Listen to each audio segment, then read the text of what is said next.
Eric Hobsbawm. 2. A Era dos Impérios, 1875-1914. Capítulo 2. Uma economia mudando de marcha. Ao estudar a economia mundial em 1889, ano da fundação da Internacional Socialista, um ilustre especialista americano observou que se caracterizara, desde 1873, por agitação sem precedentes e depressão do comércio. Sua peculiaridade mais digna de nota, escreveu ele. Início da citação. Foi sua universalidade, afetando tanto nações que se envolveram em guerras como as que mantiveram a paz, as que têm uma moeda estável com padrão ouro como as que têm moeda instável, as que vivem no sistema de livre comércio de matérias-primas e aquelas onde há restrições comerciais, maiores ou menores. Ela foi penosa em comunidades antigas como a Inglaterra e a Alemanha, bem como na Austrália, na África do Sul e na Califórnia, que constituíam as novas. Ela se tornou uma calamidade excessivamente pesada tanto para os habitantes das terras estéreis da Terra Nova e do Labrador, como para as ensolaradas e férteis ilhas açucareiras das Índias Orientais e Ocidentais. E não enriqueceu as comunidades situadas nos centros comerciais do mundo, que normalmente ganham mais quando os negócios são flutuantes e incertos. Fim da citação. Os observadores contemporâneos do autor partilhavam amplamente esse ponto de vista, normalmente expresso num estilo menos barroco, embora alguns historiadores viessem, mais tarde, a achar difícil entendê-lo. Pois embora o ritmo comercial, que configura o ritmo básico de uma economia capitalista, tenha, por certo, gerado algumas depressões agudas no período entre 1873 e meados dos anos 1890, a produção mundial, longe de estagnar, continuou a aumentar acentuadamente. Entre 1870 e 1890, a produção de ferro dos 5 principais países produtores mais do que duplicou, de 11 para 23 milhões de toneladas. A produção de aço, que agora passa a ser o indicador adequado do conjunto da industrialização, multiplicou-se por 20, de 500 mil para 11 milhões de toneladas. O crescimento do comércio internacional continuou a ser impressionante, embora taxas reconhecidamente menos vertiginosas que antes. Foi exatamente nessas décadas que as economias industriais americana e alemã avançaram a passos agigantados e que a Revolução Industrial se estendeu a novos países, como a Suécia e a Rússia. Muitos dos países ultramarinos recentemente integrados à economia mundial conheceram um surto de desenvolvimento mais intenso que nunca, preparando assim, circunstancialmente, uma crise de endividamento internacional muito semelhante à dos anos 1980, sobretudo por serem os nomes dos estados devedores em grande medida os mesmos. O investimento estrangeiro na América Latina atingiu níveis assombrosos nos anos 1880, quando a extensão da rede ferroviária argentina foi quintuplicada, e tanto a Argentina como o Brasil atraíram até 200 mil imigrantes por ano. Será que um período com um aumento tão espetacular da produção podia ser descrito como uma grande depressão? Os historiadores podem duvidar de tal descrição, mas os contemporâneos não. Estariam aqueles ingleses, franceses, alemães e americanos inteligentes, bem informados e preocupados sendo vítimas de uma alucinação coletiva? Esta suposição seria absurda, embora o tom algo apocalíptico de alguns comentários pudesse ter parecido excessivo mesmo à época. Mas os espíritos mais ponderados e conservadores não partilhavam, de forma alguma, da sensação do Senhor Deus da ameaça de um contingente de bárbaros internos, ao contrário dos antigos, que vinha de fora, que investiria contra toda a organização atual da sociedade, ameaçando inclusive a continuidade da própria civilização. No entanto, alguns concordavam com ele, sem falar do crescente grupo de socialistas que aguardavam ansiosamente a ruína do capitalismo devido às suas contradições internas insuperáveis, que a era da depressão parecia demonstrar. A nota pessimista da literatura e da filosofia dos anos 1880, VPP 142, 358, 60, não pode ser cabalmente entendida sem considerar essa sensação generalizada de mal-estar econômico e, por conseguinte, social. Quanto aos economistas e empresários, o que preocupava até os de mentalidade menos apocalíptica era a prolongada depressão de preços, uma depressão de juros e uma depressão de lucros, como disse Alfred Marshall, o futuro guru da teoria econômica, em 1888. Em suma, após o colapso reconhecidamente drástico dos anos 1870, veio a Era do Capital, Capitão 2. O que estava em questão não era a produção, mas sua lucratividade. A agricultura foi a vítima mais espetacular desse declínio dos lucros. Na verdade, alguns de seus setores foram os que sofreram depressão mais profunda de toda a economia, e aquela cujo descontentamento teve consequências políticas mais imediatas e de maior alcance.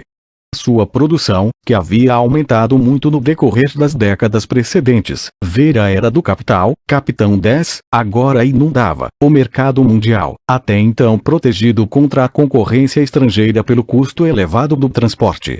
As consequências para os preços agrícolas, tanto na agricultura europeia como nas economias exportadoras ultramarinas, foram dramáticas. Em 1894, o preço do trigo era apenas pouco mais de um terço do que fora em 1867, um prêmio esplêndido para os compradores, mas um desastre para os agricultores e trabalhadores agrícolas, que ainda representavam entre 40% e 50% dos trabalhadores do sexo masculino nos países industrializados, à exceção apenas da Inglaterra, e até 90% nos outros. Em algumas regiões, a situação era agravada pela superposição de outros flagelos, como a infestação de filoxera após 1872, que reduziu em 2/3 a produção vinícola francesa entre 1875 e 1889. As décadas da depressão foram um mau momento para os agricultores de qualquer país envolvido com o mercado mundial. A reação dos agricultores variou, dependendo da riqueza e da estrutura política de seus países, da agitação eleitoral à rebelião, sem falar dos que morreram de fome, como na Rússia em 1891, 1892. O coração do populismo, que assolou os Estados Unidos nos anos 1890, situava-se no Kansas e em Nebraska, terras produtoras de trigo.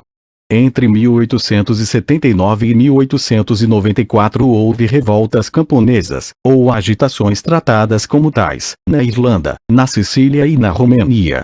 Os países que não precisavam se preocupar com um campesinato porque já não o tinham, como a Grã-Bretanha, podiam deixar sua agricultura se atrofiar. Neste caso desapareceram 2/3 da superfície de trigais entre 1875 e 1895. Alguns países, como a Dinamarca, modernizaram propositalmente sua agricultura, passando aos rentáveis produtos animais. Outros governos, como o alemão, e especificamente o francês e o americano, optaram pelas tarifas alfandegárias, que mantiveram os preços elevados. Entretanto, as duas reações não governamentais mais comuns foram a imigração e a formação de cooperativa, sendo esta última a opção, principalmente, dos sem-terra e dos proprietários de terras sem bens líquidos, estes, sobretudo camponeses com propriedades potencialmente viáveis. Os anos T880 conheceram as taxas mais elevadas de migração ultramarina, no caso dos países de emigração antiga, salvo o caso excepcional da Irlanda na década seguinte à Grande Fome. Ver a Era das Revoluções, Capitão 8.5, e o início real da imigração em massa de países como a Itália, a Espanha e a Áustria-Hungria, seguidos pela Rússia e pelos Balcãs. Era a válvula de escape que mantinha a pressão social abaixo do ponto de rebelião ou revolução. Quanto às cooperativas, ofereciam empréstimos modestos aos pequenos camponeses. Por volta de 1908, mais da metade dos agricultores independentes da Alemanha pertenciam a tais mini-bancos rurais, cujo pioneiro foi o Raiffeisen católico, nos anos 1870. Nesse meio tempo, as cooperativas de compra de suprimentos, de comercialização e de processamento, estas últimas notadamente no setor de laticínios e, na Dinamarca, de defumação de bacon, se multiplicaram em vários países. 10 anos depois de 1884, os agricultores franceses aproveitaram uma lei destinada a legalizar os sindicatos em benefício próprio, quando 400 mil deles entraram para 2 mil desses sindicais.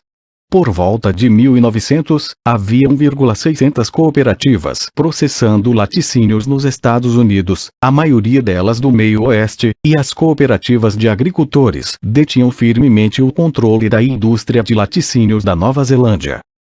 O setor empresarial tinha seus próprios problemas. Uma época em que se incutiu a crença de que um aumento de preços, inflação, é um desastre econômico pode ter dificuldades de acreditar que os homens de negócios do século XIX se preocupavam muito mais com uma queda dos preços, e, em um século globalmente deflacionário, nenhum período foi mais drasticamente deflacionário que 1897, 1896. Quando o nível britânico de preços caiu em 40%. Pois a inflação não é boa só para os devedores, como sabem todos os proprietários de imóvel como uma hipoteca longa, mas constitui também um impulso automático à taxa de lucro, já que os bens produzidos são vendidos por um preço mais alto, em vigor quando chegam ao ponto de venda. Simetricamente, a deflação reduz a taxa de lucro, uma grande expansão do mercado poderia mais que compensar essa redução, mas a rapidez real do crescimento do mercado não foi suficiente, em parte porque a nova tecnologia industrial fez aumentar enormemente tanto o produto possível como o necessário, ao menos quando a fábrica funcionava a um ritmo rentável, em parte porque o próprio número de produtos e economias industriais concorrentes estava crescendo, aumentando, assim, significativamente a capacidade instalada total, e em parte também porque um mercado de massa para os bens de consumo ainda se desenvolvia devagar. Mesmo para os bens de capital, a combinação de uma capacidade instalada nova e aperfeiçoada a um uso mais eficiente do produto e as mudanças na demanda teria efeitos drásticos. O preço do ferro caiu 50% entre 1871, 1875 e 1894, 1898. Outra dificuldade foi que os custos de produção eram, em curto prazo, mais estáveis que os preços, pois, com algumas exceções, os salários não podiam ser, ou não foram reduzidos proporcionalmente, ao passo que as empresas também estavam sobrecarregadas com fábricas e equipamentos já obsoletos, ou em vias de se tornar, ou com fábricas e equipamentos novos e caros, que, dados os baixos lucros, demoravam mais que o previsto a se pagarem. Em algumas partes do mundo a situação se complicava ainda mais devido à queda, gradual, porém a curto prazo flutuante e imprevisível, do preço da prata e de sua cotação em relação ao ouro. Enquanto ambos permaneceram estáveis, como durante muitos anos antes de 1872, os pagamentos internacionais calculados em metais preciosos, que eram a base da moeda mundial, eram bastante simples. Quando a paridade passou a ser instável, as transações comerciais entre países cujas unidades monetárias tinham como padrão metais preciosos diferentes se tornaram bem menos simples. Que medidas podiam ser tomadas em relação à depressão dos preços, lucros e taxas de juros? Uma solução com que muitos concordaram, como sugere a importância do debate da época sobre o bimetalismo, foi uma espécie de monetarismo às avessas, que atribuía a queda dos preços fundamentalmente a uma escassez mundial de ouro, que gradativamente se tomava a única base do sistema mundial de pagamentos, através da libra esterlina, com sua paridade fixa em relação ao ouro, ou seja, os soberanos de ouro. Um sistema baseado tanto no ouro como na prata, disponível em quantidades cada vez maiores, especialmente na América, certamente provocaria uma alta de preços através da inflação monetária. A inflação da moeda atraente, sobretudo para os agricultores das prairies, que estavam sob pressão, sem falar dos operadores das minas de prata das montanhas rochosas, tornou-se um cavalo de batalha importante dos movimentos populistas americanos, e a perspectiva da crucificação da humanidade numa cruz de ouro inspirou a retórica do grande tribuno do povo, William Jennings Bryan, 1860-1925, como no caso de outras causas favoritas de Bryan, como a verdade literal da Bíblia e a consequente necessidade de eliminar o ensino das doutrinas de Charles Darwin. Ele apoiou um perdedor. Os banqueiros, os grandes empresários e os governos dos países centrais do capitalismo mundial não tinham a mínima intenção de abandonar o padrão ouro, que para eles tinha valor parecido ao do livro do Gênesis para Abraham. De qualquer maneira, apenas países como o México, a China e a Índia, que não contavam, se baseavam principalmente na prata. Os governos eram mais propensos a dar ouvidos aos grupos de influência e de eleitores organizados, que os instavam a proteger o produtor nacional contra a concorrência de bens importados, pois destes não fazia parte apenas, como se poderia pensar, o enorme bloco de agricultores, mas também importantes organizações de industriais nacionais, que procuravam minimizar o problema da superprodução pelo menos mantendo o rival estrangeiro fora do país. A Grande Depressão fechou a longa era de liberalismo econômico, cf. A Era do Capital, Capitão 2, ao menos no que tange ao comércio de matérias-primas. Começando com a Alemanha e a Itália, têxteis, no final dos anos 1870, as tarifas protecionistas se tornaram um elemento permanente do cenário econômico internacional, culminando, no início dos anos 1890, com as tarifas punitivas associadas aos nomes de Méline, na França, 1892, e McKinley, nos Estados Unidos, 1890. A Grã-Bretanha foi o único país industrial importante a logo abraçar a causa do comércio livre e restrito, apesar dos poderosos desafios ocasionais lançados pelos protecionistas. Os motivos eram óbvios, e não se relacionavam à ausência de um campesinato grande, portanto, de um voto automaticamente protecionista grande. A Grã-Bretanha era, de longe, o maior exportador de produtos industrializados, e no decorrer do século sua economia se orientou cada vez mais para a exportação, provavelmente mais que nunca nos anos 1870 e 1880, muito mais que seus principais rivais, embora não mais que algumas economias avançadas muito menores, como a Bélgica, a Suíça, a Dinamarca e a Holanda. A Grã-Bretanha era, de longe, o maior exportador de capital, de serviços financeiros e comerciais invisíveis e de serviços de transporte. De fato, à medida que a concorrência estrangeira ia prejudicando a indústria britânica, a City de Londres e a Marinha Mercante Britânica iam se tornando mais centrais que nunca para a economia mundial. Inversamente, embora isto muitas vezes seja esquecido, a Grã-Bretanha era, de longe, o maior mercado comprador das exportações de produtos primários do mundo, e dominava, pode-se até dizer que constituía, o mercado mundial de alguns deles, como o açúcar de cana, o chá e o trigo, dos quais ela foi responsável, em 1880, pela metade do total comercializado internacionalmente. Em 1881, a Grã-Bretanha comprou quase a metade de toda a carne exportada no mundo e muito mais lã e algodão, 55% das importações europeias, que qualquer outro país. Na verdade, como a Grã-Bretanha permitiu o declínio de sua própria produção de alimentos durante a Depressão, sua tendência à importação se tornou realmente extraordinária. Em 1905, 1909, ela importou não apenas 56% de todo o seu consumo interno de cereais, mas também 76% do queijo e 68% dos ovos. Assim sendo, o livre comércio parecia indispensável, pois permitia que os fornecedores ultramarinos de produtos primários trocassem suas mercadorias por manufaturados britânicos, reforçando assim a simbiose entre o Reino Unido e o mundo subdesenvolvido, base essencial do poderio econômico britânico. Os estancieiros argentinos e uruguaios, os produtores de lã australianos e os agricultores dinamarqueses não tinham interesse em incentivar a indústria manufatureira nacional, pois se saíam muito bem como planetas do sistema solar britânico. O preço que a Grã-Bretanha pagou não foi pequeno, como vimos. A adoção do livre comércio significou estar disposta a deixar a agricultura britânica afundar, se ela não conseguisse nadar. A Grã-Bretanha era o único país onde até os estadistas do Partido Conservador, apesar do seu antigo compromisso com o protecionismo, estavam dispostos a abandonar a agricultura.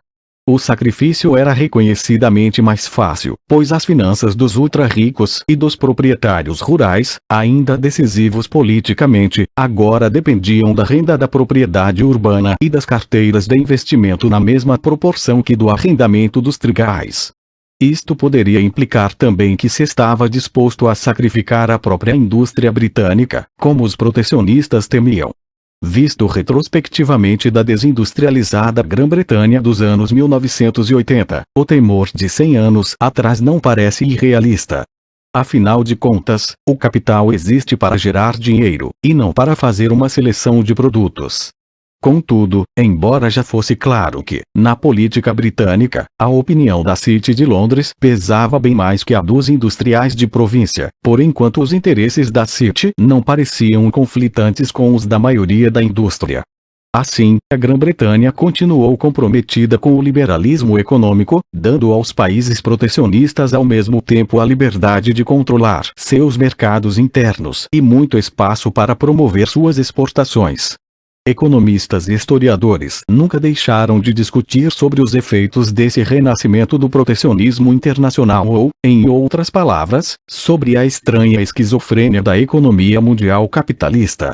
Os elementos constitutivos básicos de seu núcleo, no século XIX, eram, cada vez mais, as economias nacionais, a britânica, a alemã, a norte-americana, etc. Entretanto, apesar do título programático do grande trabalho de Adam Smith, A Riqueza das Nações, 1776, o lugar da nação como unidade não era claro na teoria pura do capitalismo liberal, cujas peças básicas eram os átomos irredutíveis da empresa, do indivíduo e da firma sobre a qual não se dizia muito, movidos pelo imperativo de maximizar os ganhos ou minimizar as perdas.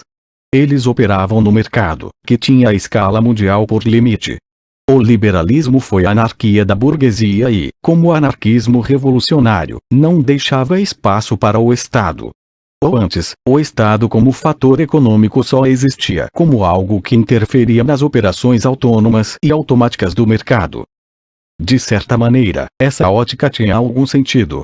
Por um lado, parecia razoável supor, sobretudo após a liberalização das economias em meados do século, a era do capital, Capitão 2, que o que fazia essa economia funcionar e crescer eram as decisões econômicas de suas partículas básicas. Por outro lado, a economia capitalista era, e só podia ser mundial. Esta feição global acentuou-se continuamente no decorrer do século XIX, à medida que estendia suas operações a partes cada vez mais remotas do planeta e transformava todas as regiões cada vez mais profundamente. Ademais, essa economia não reconhecia fronteiras, pois funcionava melhor quando nada interferia no livre movimento dos fatores de produção. Assim, o capitalismo, além de internacional na prática, era internacionalista na teoria. O ideal de seus teóricos era uma divisão internacional do trabalho que garantisse o crescimento máximo da economia. Seus critérios eram globais. Não tinha sentido tentar produzir bananas na Noruega, pois elas podiam ser produzidas muito mais barato em Honduras. Eles desdenhavam os argumentos locais ou regionais. Em contrário, a teoria pura do liberalismo econômico era obrigada a aceitar as consequências mais extremas, ou mesmo absurdas, de seus pressupostos, desde que se pudesse demonstrar que desses decorria a otimização dos resultados globais.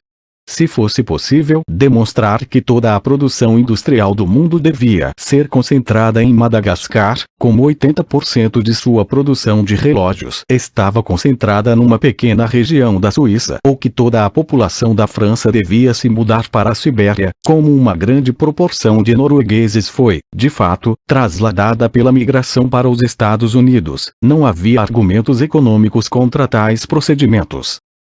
Que erro econômico podia ser demonstrado no quase monopólio britânico da indústria mundial de meados do século, ou o desenvolvimento demográfico da Irlanda, que perdeu quase a metade de sua população entre 1841 e 1911?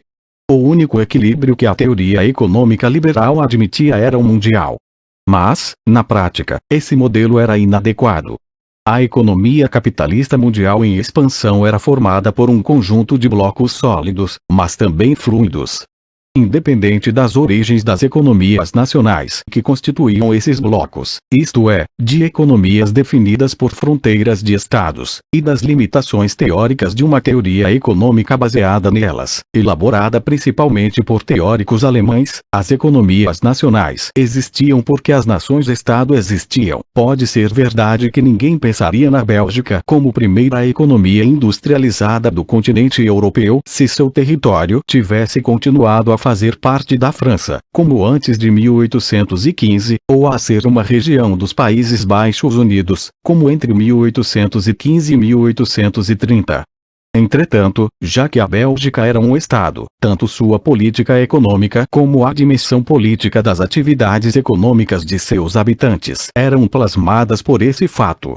Sem dúvida, é verdade que havia e há atividades econômicas, como as finanças internacionais, que são essencialmente cosmopolitas, escapando assim às restrições nacionais, na medida em que estas eram eficazes. Mesmo assim, essas empresas transnacionais tiveram o cuidado de se vincular a uma economia nacional convenientemente importante.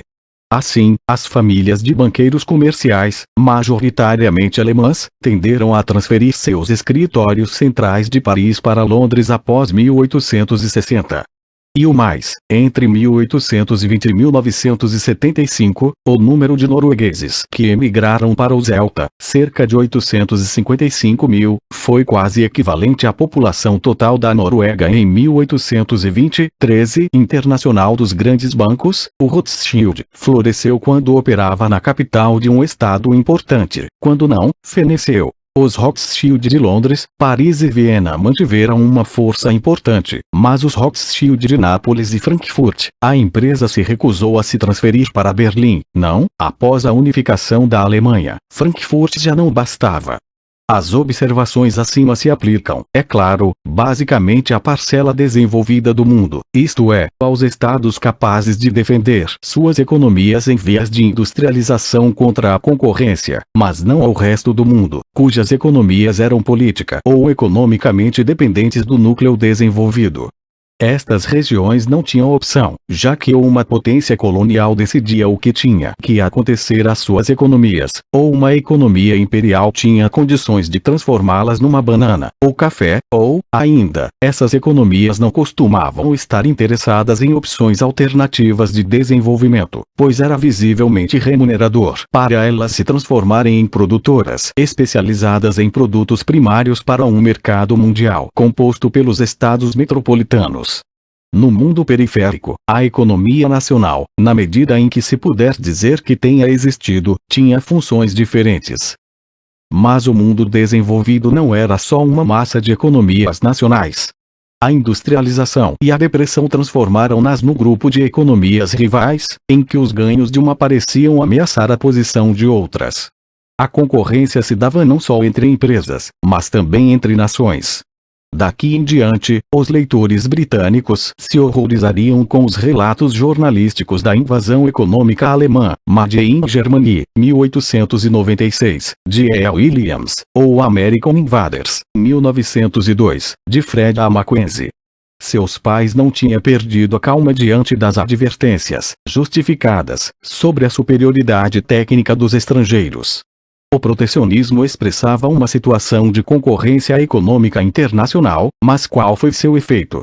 Podemos considerar como comprovado que um excesso de protecionismo generalizado, que procura erguer barricadas em torno da economia de cada nação-estado, por meio de fortificações políticas que a defendam do mundo exterior, é pernicioso para o crescimento econômico mundial. Isto seria pertinentemente provado entre as duas guerras mundiais. Entretanto, no período 1880-1914, o protecionismo não era nem geral nem, com exceções ocasionais, proibitivo e, como vimos, restringia-se ao comércio de mercadorias e não afetava os movimentos de mão de obra nem as transações financeiras internacionais. O protecionismo agrícola, de maneira geral, funcionou na França, falhou na Itália, onde a reação a ele foi a migração em massa, e protegeu os interesses dos grandes grandes proprietários rurais na Alemanha. 14. O protecionismo industrial, de maneira geral, ajudou a ampliar a base industrial do mundo, ao incentivar as indústrias nacionais a produzirem com vistas PDL, Projeto Democratização da Leitura, aos mercados internos de seus países, que também estavam se expandindo a passos largos. Calculou-se que o aumento global da produção entre 1880 e 1914 foi, por conseguinte, nitidamente maior do que fora durante as décadas de livre comércio. Em 1914, sem dúvida, a produção industrial foi distribuída menos desigualmente no mundo metropolitano ou desenvolvido do que havia sido 40 anos antes. Em 1870, os 4 principais estados industriais haviam sido responsáveis por quase 80% do total mundial de produtos manufaturados, mas, em 1913, sua participação foi de 72%, com uma produção 5 vezes maior. Saber até que ponto o protecionismo contribuiu para esse resultado é uma discussão em aberto. Parece claro que ele não pode ter comprometido seriamente o crescimento, se o protecionismo era a reação política instintiva do produtor preocupado com a depressão. Essa não era, contudo, a reação mais significativa do capitalismo às suas dificuldades. Ela resultava da combinação de concentração econômica e racionalização empresarial ou, na terminologia americana que agora começa a definir estilos globais, trusts e administração científica. Ambos eram tentativas de ampliar as margens de lucro, comprimidas pela concorrência e pela queda de preços. A concentração econômica não deve ser confundida com monopólio em sentido estrito, controle do mercado por uma única empresa, nem no sentido amplo, mais usual de controle do mercado por um pequeno número de firmas dominantes, oligopólio. Por certo, os exemplos dramáticos de concentração, que mereceram a acolhida negativa por parte do público, foram desse tipo, geralmente decorrentes de fusões ou de acordos, com vistas ao controle do mercado, entre firmas que, segundo a teoria da livre iniciativa, deviam estar concorrendo entre si, o que beneficiaria o consumidor. Era o caso dos trusts americanos, que geraram uma legislação antimonopolista, como a Lei Antitrust, de Sherman, 1890, de eficácia duvidosa, e dos sindicatos ou cartéis alemães, principalmente na indústria pesada, que desfrutavam do beneplácito governamental. O Cartel do Carvão do Reno e da Westfália, 1893, cujo controle da produção de carvão dessa região era da ordem de 90%, ou a Standard Oil Company, que em 1880 controlou 95% do petróleo refinado nos Estados Unidos, eram, sem dúvida, monopólios. Assim também, para fins práticos, o trust de bilhões de dólares 3 da United States Steel, 1901, que detinha 63% da indústria siderúrgica americana. Também é claro que uma tendência, oposta à concorrência irrestrita, a combinação de vários capitalistas que antes operavam isoladamente, 17 tornou-se inegavelmente óbvia durante a Grande Depressão e se manteve no novo período de prosperidade mundial. Uma tendência ao monopólio ou oligopólio é inegável na indústria pesada, em setores profundamente dependentes de encomendas governamentais, como o de armamentos, em rápida expansão, ver pp. 423, 7, em atividades que geram e distribuem novas formas revolucionárias de energia, como o petróleo e a eletricidade, nos transportes e em algumas indústrias produtoras de bens de consumo de massa, como sabão e tabaco. Entretanto, o controle do mercado e a eliminação da concorrência constituíam apenas um aspecto de um processo mais geral de concentração capitalista, e não eram nem universais nem irreversíveis. Em 1914 houve uma concorrência muito mais acentuada nos setores petroleiro e siderúrgico norte-americanos do que houvera 10 anos antes. Neste sentido, é ilusório falar, em relação a 1914, daquilo que por volta de 1900 era claramente identificado como sendo uma nova fase do desenvolvimento capitalista, como capitalismo monopolista. Mas não importa muito como o chamemos, capitalismo associado, capitalismo organizado, ético, desde que se admita, e é preciso admitir, que o cartel avançou às custas da concorrência de mercado, as sociedades anônimas às custas das firmas privadas, as grandes empresas comerciais e industriais às custas das menores. e que essa concentração implicou uma tendência ao oligopólio. Isto era evidente mesmo em fortalezas poderosas da antiquada empresa de pequena e média escala, como a Grã-Bretanha. A partir de 1880, o padrão da distribuição foi revolucionado. Merceeiro e açougueiro agora não significavam apenas um pequeno lojista, mas crescentemente uma firma de porte nacional ou internacional com centenas de filiais. No setor bancário, um pequeno número de gigantescos bancos por ações, com redes nacionais de agências, substituíram muito rapidamente os bancos menores. O Lloyds Bank absorveu 164 pequenos bancos. Após 1900, como já foi observado, os antiquados, ou outros, bancos rurais britânicos passaram a ser uma curiosidade histórica. Assim como a concentração econômica, a administração científica, o próprio termo só entrou em uso por volta de 1910, foi filha da Grande Depressão. Seu fundador e apóstolo, F. W. Taylor, 1856-1915, começou a desenvolver suas ideias na altamente problemática indústria siderúrgica americana em 1880. Procedentes do Oeste, essas ideias chegaram à Europa nos anos 1890, a pressão sobre os lucros durante a Depressão, bem como o tamanho e complexidade crescentes das firmas, sugeriam que os métodos tradicionais, empíricos ou improvisados, não eram mais adequados à condução das empresas. Daí a necessidade de uma forma mais racional ou científica de controlar, monitorar e programar empresas grandes e que visavam a maximização do lucro. A tarefa em que o Taylorismo concentrou imediatamente seus esforços, e a qual a imagem pública da administração científica era identificada, era como conseguir que os operários trabalhassem mais.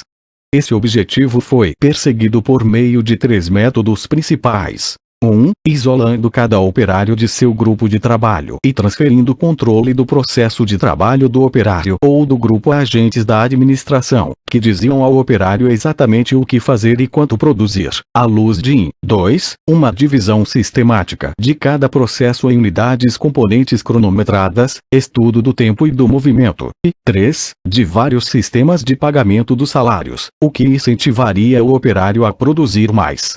Esses sistemas de pagamento por produção se disseminaram muito rapidamente, mas, para fins práticos, o Taylorismo em sentido lato quase não se difundiu na Europa antes de 1914, nem mesmo nos Estados Unidos, e só se tornou um slogan familiar nos círculos administrativos nos últimos anos do pré-guerra.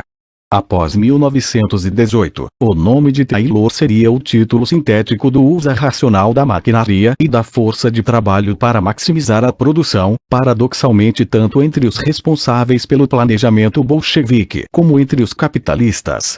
Contudo, é claro que a transformação da estrutura das grandes empresas, da oficina ao escritório e à contabilidade, progrediu substancialmente entre 1880 e 1914. A mão visível das modernas organização e administração empresariais agora substituía a mão invisível do mercado anônimo de Adam Smith.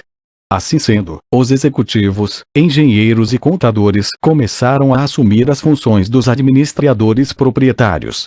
A sociedade anônima ou concern substituiu o indivíduo. Agora era muito mais provável que o homem de negócios típico, ao menos nas grandes empresas, não fosse mais um membro da família do fundador, mas um executivo contratado, e que o encarregado de supervisionar seu desempenho fosse um banqueiro ou acionista, em vez de um capitalista administrador. Havia uma terceira saída possível para os problemas empresariais: o imperialismo. Muitas vezes foi observada a coincidência cronológica entre a depressão e a fase dinâmica da repartição colonial do planeta. Os historiadores discutem muito até que ponto as duas estão ligadas. De qualquer forma, como mostrará o capítulo seguinte, a relação era bastante mais complexa que a simples ligação de causa e efeito. Entretanto, não há como negar que a pressão do capital à procura de investimentos mais lucrativos, bem como a da produção à procura de mercados, contribuíram para as políticas expansionistas, inclusive a conquista colonial.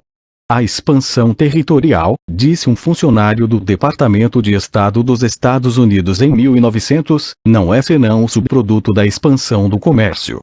Ele não era, de forma alguma, a única pessoa envolvida com a política e a economia internacionais a ter essa opinião. Um resultado final, ou subproduto, da Grande Depressão deve ser mencionado. Esta foi também uma era de grande agitação social. Não apenas entre os agricultores, que, como vimos, foram abalados pelos tremores sísmicos do colapso dos preços dos produtos agrícolas, mas também entre as classes operárias.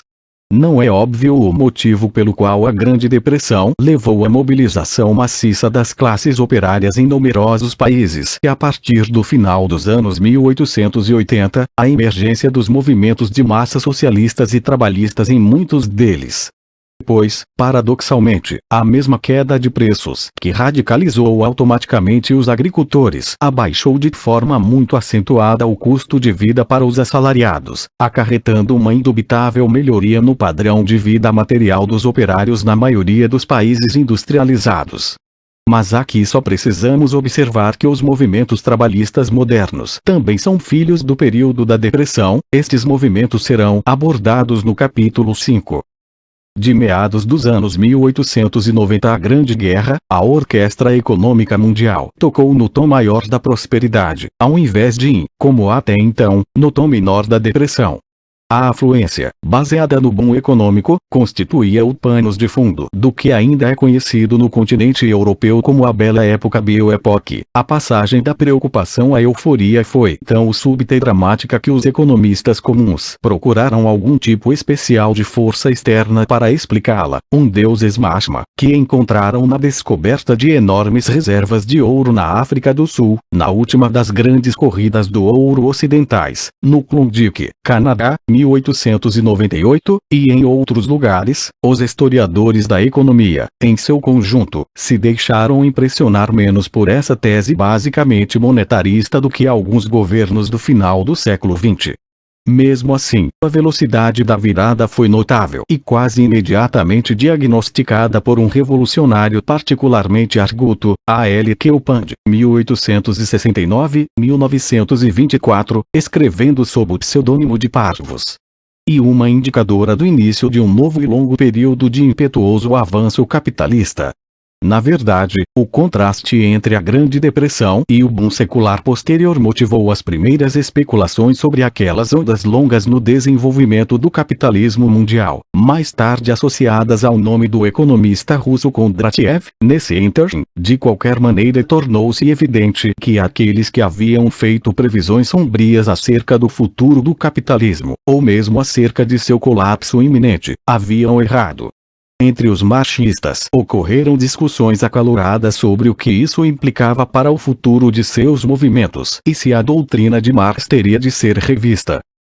Os historiadores da economia têm tendido a centrar sua atenção em dois aspectos da era: a redistribuição do poder e da iniciativa econômicos, quer dizer, o relativo declínio britânico e o relativo, e absoluto, avanço dos Estados Unidos e, sobretudo, da Alemanha. E o problema das flutuações, longas e curtas, quer dizer, basicamente sobre a onda longa de Kondratiev, cujo movimento descendente e ascendente cortou o período ao meio.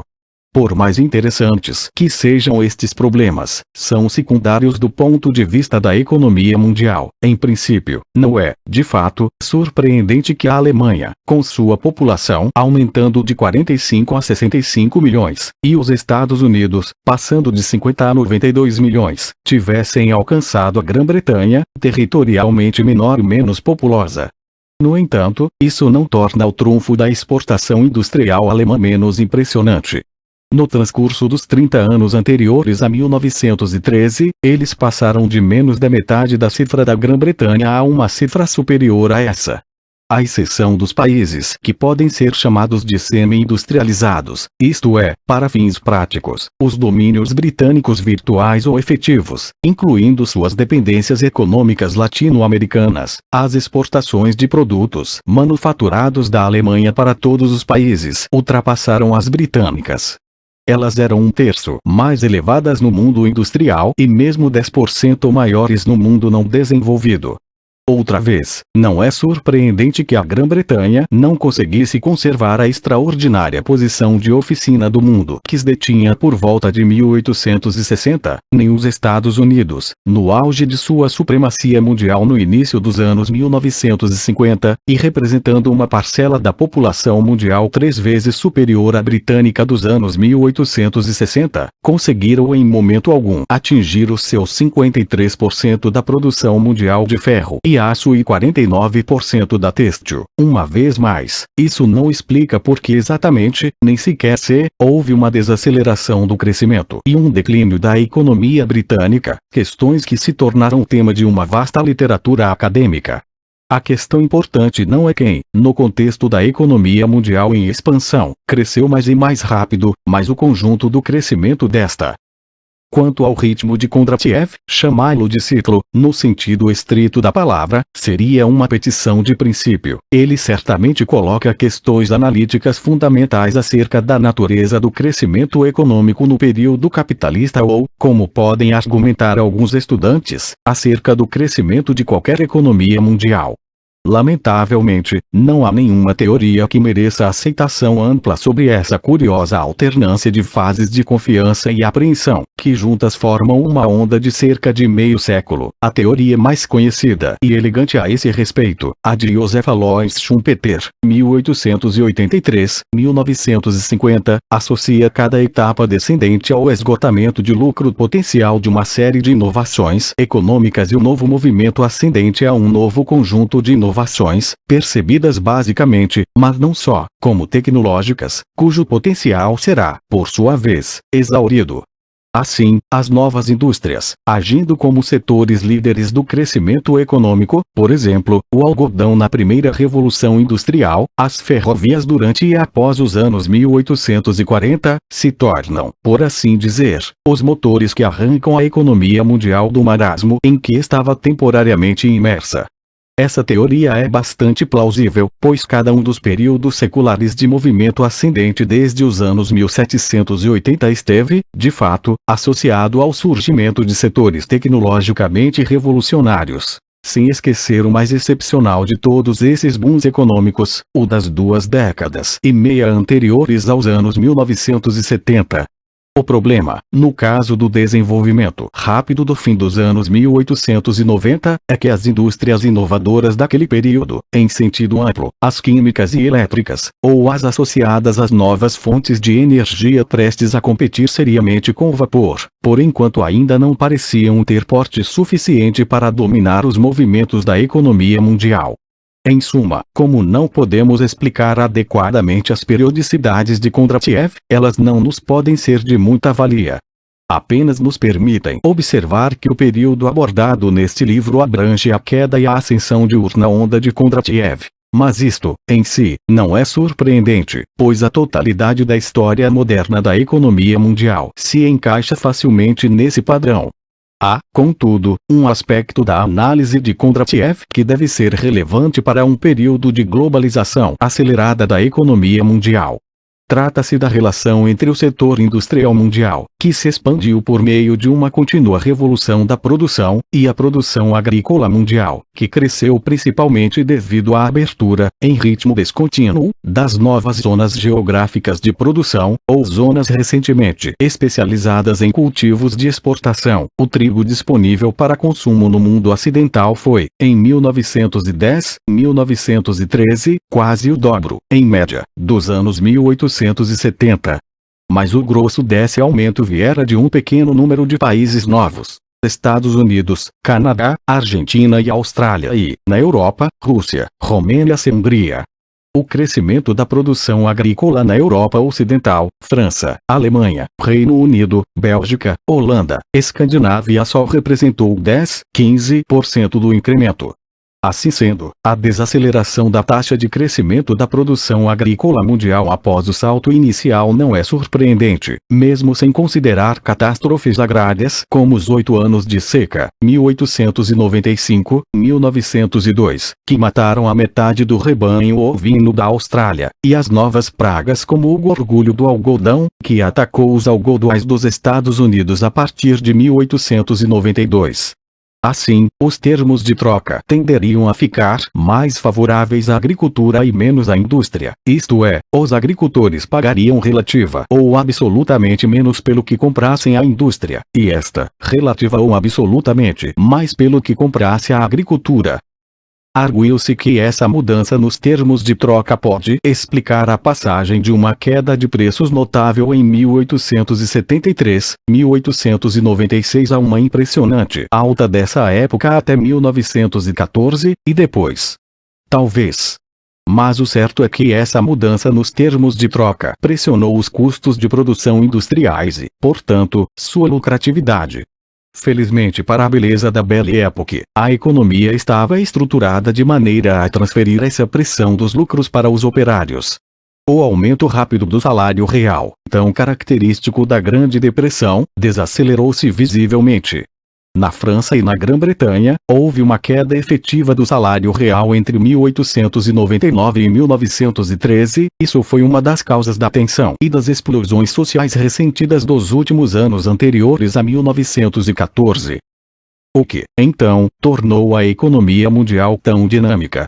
Seja qual for a explicação detalhada, a chave do problema está claramente na faixa central de países industrializados em vias de industrialização, que se estende a cada vez mais na região temperada do hemisfério norte, pois eles agiam como um motor do crescimento global, tão tempo como produtores e como mercados. Esses países agora formavam uma massa produtiva enorme, crescendo e se estendendo rapidamente no núcleo da economia mundial. Agora incluíam não apenas os maiores ou menores centros industrializados em meados do século XIX, em sua maioria se expandindo a taxas que iam de impressionantes a quase inimagináveis: Grã-Bretanha, Alemanha, Estados Unidos, França, Bélgica, Suíça, os territórios tchecos, como também mais uma série de regiões que estavam se industrializando: Escandinávia, Holanda, o norte da Itália, Hungria, Rússia e mesmo o Japão. Eles constituíam também um corpo cada vez mais possante de compradores dos bens e serviços do mundo. Um conjunto que cada vez mais vivia de comprar, isto é, cada vez menos dependente das economias rurais tradicionais. A definição habitual de um cidadino no século XIX era alguém que vivia num lugar de mais de 2.000 habitantes. Contudo, mesmo se adotarmos um critério ligeiramente menos modesto, 5.000, a porcentagem de europeus da região desenvolvida e de norte-americanos que viviam em cidades ascenderá, por volta de 1910, a 41%, de 19 e 14 respectivamente em 1850, e talvez 80% dos citados, contra 2/3 em 1850, viviam em cidades de mais de 20.000 habitantes. Destes, por sua vez, bem mais da metade morava em cidades de mais de 100.000 habitantes, o que quer dizer em vastos estoques de fregueses. Ademais, graças às quedas de preços da depressão, esses fregueses tinham bastante mais dinheiro para gastar do que antes, mesmo considerando a redução do salário real após 1900. O significado coletivo dessa acumulação de fregueses, mesmo pobres, agora era reconhecido pelos homens de negócios. Os filósofos políticos temiam a emergência das massas, ao passo que os vendedores a saudavam. A indústria publicitária, que se desenvolve agora como força importante pela primeira vez, dirige-se a elas. As vendas a prazo, em grande medida uma inovação desse período, visavam a permitir que as pessoas com pequenas rendas fizessem grandes compras, e a arte e a indústria revolucionária do cinema, ver Capitão 9, começaram do nada em 1895 para exibir uma riqueza além dos sonhos mais ambiciosos em 1915, com produtos tão caros que faziam óperas e príncipes parecerem mendigos, tudo isso baseado na força de um público que pagava em centavos. Há uma cifra que, sozinha, pode ilustrar a importância da região desenvolvida do mundo na época. Apesar do crescimento notável das novas regiões e economias ultramarinas, apesar da sangria causada por uma vasta imigração em massa, a parcela de europeus na população mundial cresceu no decorrer do século XIX, e sua taxa de crescimento passou de 7% ao ano na primeira metade, 8% na segunda a quase 13% em 1913. Se a este continente urbanizado de consumidores potenciais acrescentarmos os Estados Unidos e algumas economias ultramarinas em processo de desenvolvimento rápido, porém muito menores, teremos um mundo desenvolvido de algo em torno de 15% da superfície do planeta, com ao redor de 40% de seus habitantes. Esses países constituíam o grosso da economia mundial. Juntos representavam 80% do mercado internacional. E mais, eles determinavam o desenvolvimento do resto do mundo, cujas economias cresciam ao prover as necessidades estrangeiras.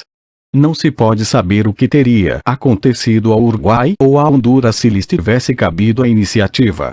De qualquer maneira, não era provável que isso ocorresse. O Paraguai já tentara uma vez escapar ao mercado mundial e fora massacrado e forçado a voltar a ele. Cf. A Era do Capital, Capitão 4. O que nós sabemos é que o primeiro produzia carne porque havia um mercado para ele na Grã-Bretanha e, o outro, bananas porque alguns comerciantes de Boston calcularam que os americanos pagariam para comê-las.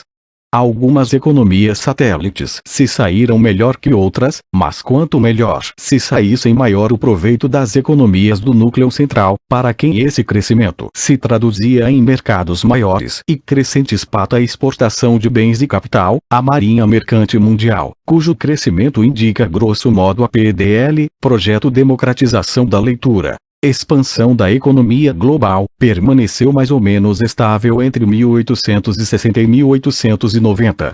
Seu volume flutuou entre 16 e 20 milhões de toneladas. Entre 1890 e 1914, quase duplicou. Então, como podemos sintetizar a economia mundial da Era do Império? Como vimos, foi uma economia cuja base geográfica era muito mais ampla do que antes. Sua parcela industrializada e em processo de industrialização aumentara. Na Europa, devido à Revolução Industrial na Rússia e em países como a Suécia e a Holanda, até então pouco atingidas por ela, e, fora da Europa, por causa do desenvolvimento da América do Norte, já até certo ponto, do Japão.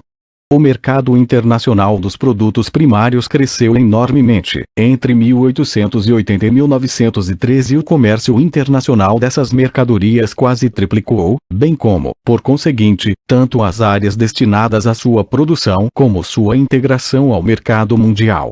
O Canadá se integrou ao grupo dos maiores produtores mundiais de trigo após 1900, com uma safra que passou da média anual de 18 milhões de hectolitros nos anos 1890 a 70 milhões em 1910, 1913, 20. Ao mesmo tempo, a Argentina se tornava um exportador importante de trigo, e todos os anos os lavradores italianos, apelidados de andorinhas golondrinas, atravessavam 16 mil quilômetros de Oceano Atlântico, indo e voltando para fazer sua colheita.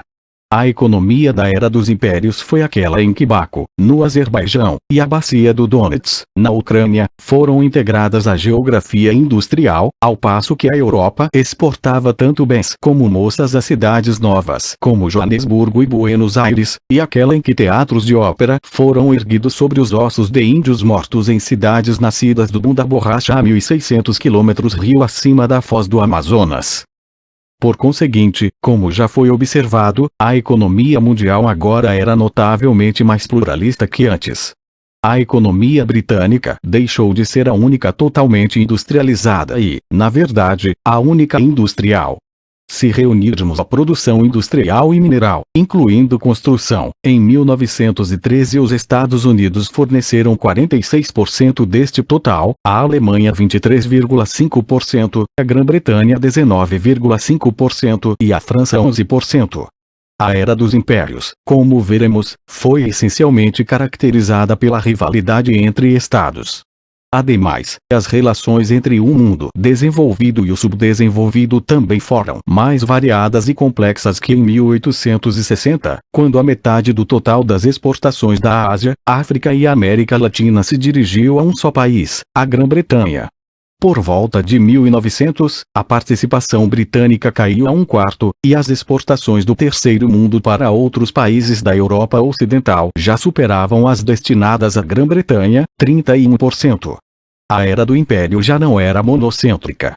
Esse pluralismo crescente da economia mundial ficou, até certo ponto, oculto por sua persistente, na verdade, crescente dependência dos serviços financeiros, comerciais e da frota mercante da Grã-Bretanha. Por um lado, a City de Londres era, mais que nunca, o centro de operações das transações comerciais internacionais, tanto que o rendimento de seus serviços comerciais e financeiros, sozinho, quase compensava o grande déficit do item mercadorias de sua balança comercial, 137 milhões de libras contra 142 milhões, em 1906, 1910. Por outro lado, o enorme peso dos investimentos britânicos no exterior e de sua frota mercante reforçou ainda mais a posição central do país, numa economia mundial que girava em torno de Londres e se baseava na libra esterlina.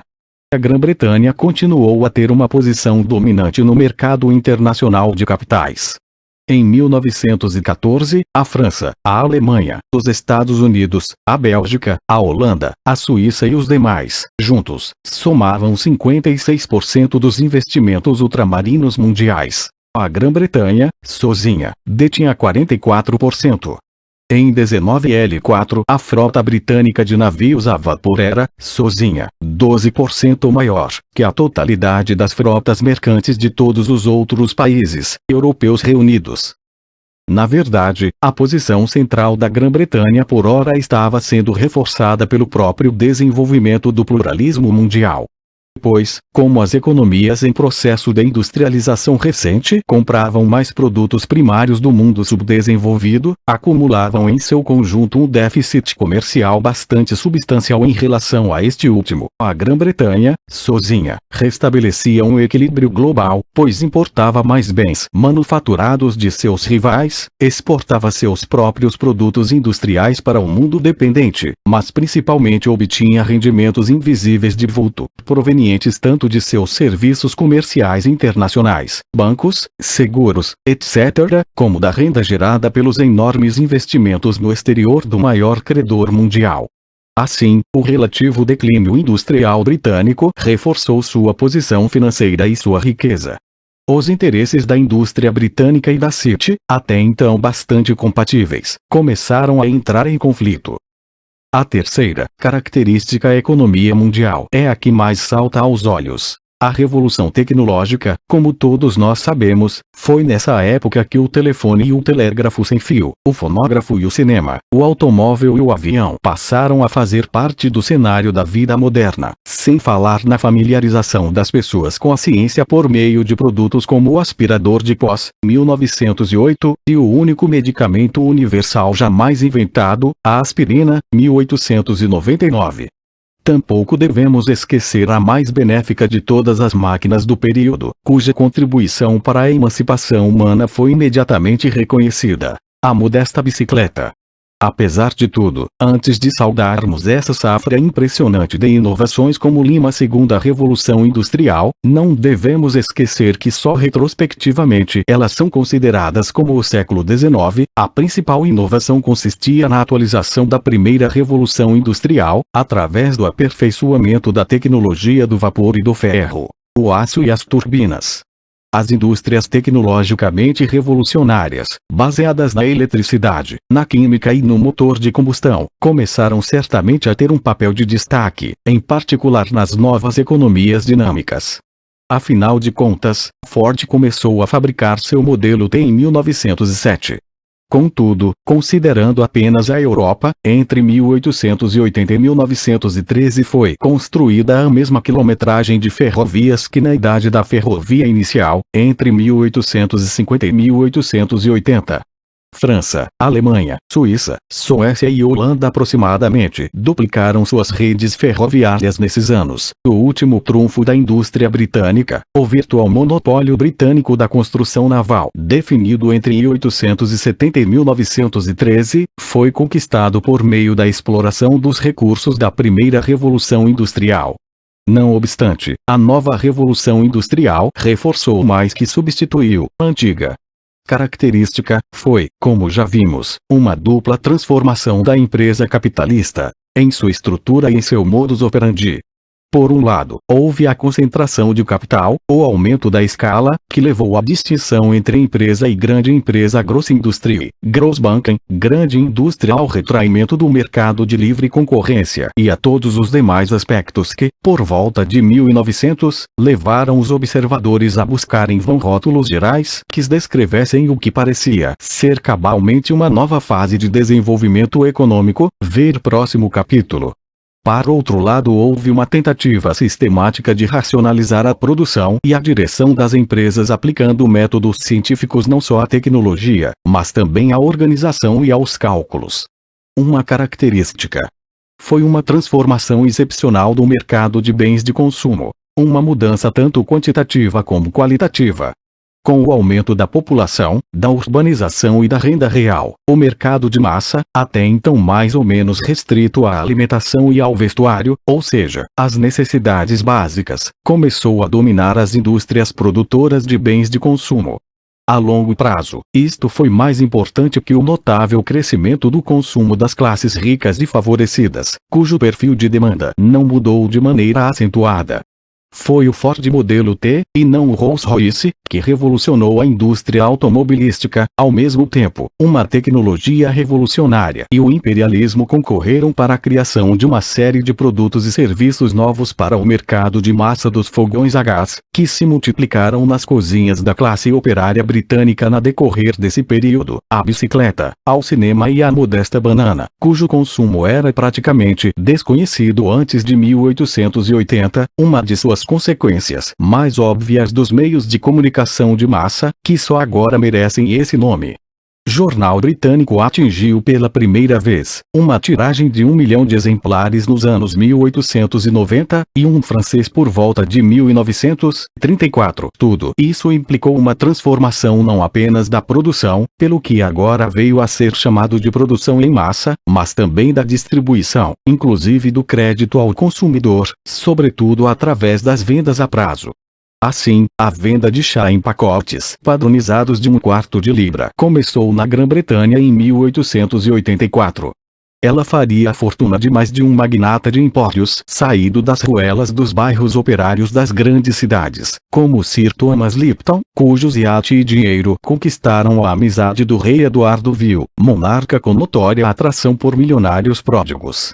O número de filiais da Lipton passou de 0 em 1870 a 500 em 1899. O aspecto acima também se ajustava naturalmente sexta característica da economia: o crescimento acentuado, tanto absoluto como relativo, do setor terciário da economia, tanto público como privado, trabalho em escritórios, lojas e outros serviços.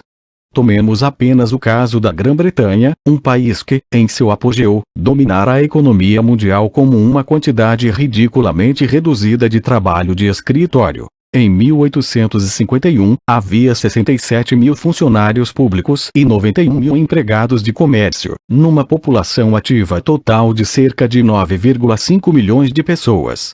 Mas por volta de 1911, o comércio empregava quase 900 mil pessoas, das quais 17% eram mulheres, e o funcionalismo público triplicara.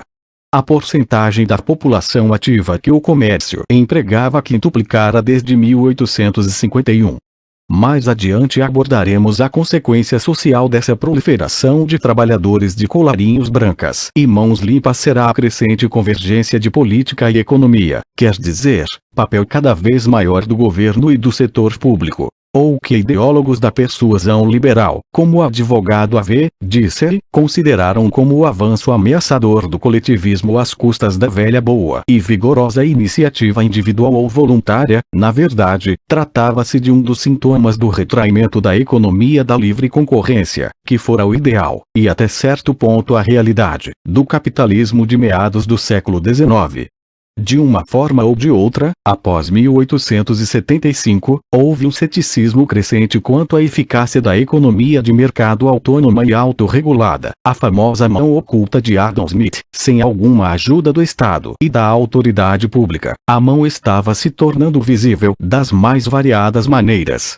Por um lado, como veremos, capítulo 4, a democratização da política forçou governos muitas vezes relutantes e inquietos a enveredarem pelo caminho de políticas de reforma e bem-estar sociais, bem como de ação política na defesa dos interesses econômicos de certos grupos de eleitores, como o protecionismo e, de certa forma com menos eficácia, medidas contra a concentração econômica, como nos Estados Unidos e na Alemanha.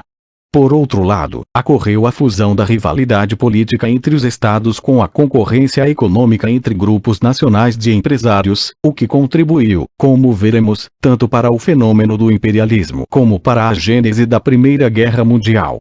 Levaram também, a propósito, ao crescimento de indústrias em que, como na indústria bélica, o papel do governo era decisivo. Contudo, embora o papel estratégico do setor público pudesse ser crucial, seu peso real na economia permaneceu modesto. Apesar da proliferação dos exemplos em contrário, como a aquisição pelo governo britânico de uma participação na indústria petrolífera do Oriente Médio e seu controle da nova telegrafia sem fio, ambos significativos do ponto de vista militar. A presteza com que o governo alemão nacionalizou parcelas de sua indústria. E, acima de tudo, a política sistemática de industrialização do governo russo a partir dos anos 1890, os governos e a opinião pública encaravam o setor público apenas como uma espécie de complemento menor à economia privada, mesmo em se considerando o crescimento acentuado da administração pública, sobretudo municipal, na Europa, na área do serviço direto como na das empresas de utilidade pública. Os socialistas não partilhavam dessa crença na supremacia do setor privado, embora dessem pouca ou nenhuma atenção aos problemas de uma economia socializada. Talvez possam ter considerado essas iniciativas municipais como um socialismo municipalista, mas a maioria delas se devia a autoridades sem intenções, nem mesmo simpatias, socialistas. As economias modernas amplamente controladas, organizadas e dominadas pelo Estado foram produto da Primeira Guerra Mundial. Entre 1875 e 1914, a parcela dos crescentes produtos nacionais que os gastos públicos consumiam na maioria dos países líderes tendeu a se reduzir. E isto apesar do acentuado aumento dos gastos com os preparativos para a guerra. Esses foram os rumos do crescimento e da transformação do mundo desenvolvido. Contudo, o que mais forte impacto causava nas pessoas do mundo desenvolvido e industrial à época era mais até que a evidente transformação de suas economias, seu ainda mais evidente êxito. Vivia-se, obviamente, num tempo de prosperidade. Até as massas trabalhadoras se beneficiaram com essa expansão, ao menos na medida em que a economia industrial de 1875-1914 era predominantemente do tipo mão de obra intensiva sem sua oferta de trabalho não especializado, ou de aprendizado rápido, para homens e mulheres que afluíam à cidade e a indústria parecia quase ilimitada. Foi isso que permitiu que os europeus que emigraram para os Estados Unidos se adaptassem a um mundo industrial. Contudo, embora a economia fornecesse trabalho, ainda não propiciava mais que um alívio modesto, às vezes mínimo, à miséria que a maioria dos trabalhadores encarou, no transcurso da maior parte da história, como seu destino. Na mitologia retrospectiva das classes operárias, as décadas que precederam 1914 não figuram como uma idade de ouro, como no caso dos europeus ricos ou mesmo da mais modesta classe média. Para estes, a Belle Époque foi de fato o paraíso que seria perdido após 1914. Para os homens de negócio e os governos posteriores à guerra, seria o ponto de referência permanente, ao qual eles aspiravam retornar, deixando para trás uma era problemática. Vistos dos nublados e conturbados anos do pós-guerra, os momentos excepcionais do último boom anterior a ela faziam figura de ensolarada normalidade, a que ambos aspiravam retomar. Em vão. Pois, como veremos, as mesmas tendências da economia pré-1914, que tornaram a era tão dourada para as classes médias, empurraram-na à Guerra Mundial, à Revolução e aos distúrbios, excluindo a hipótese de uma volta ao paraíso perdido.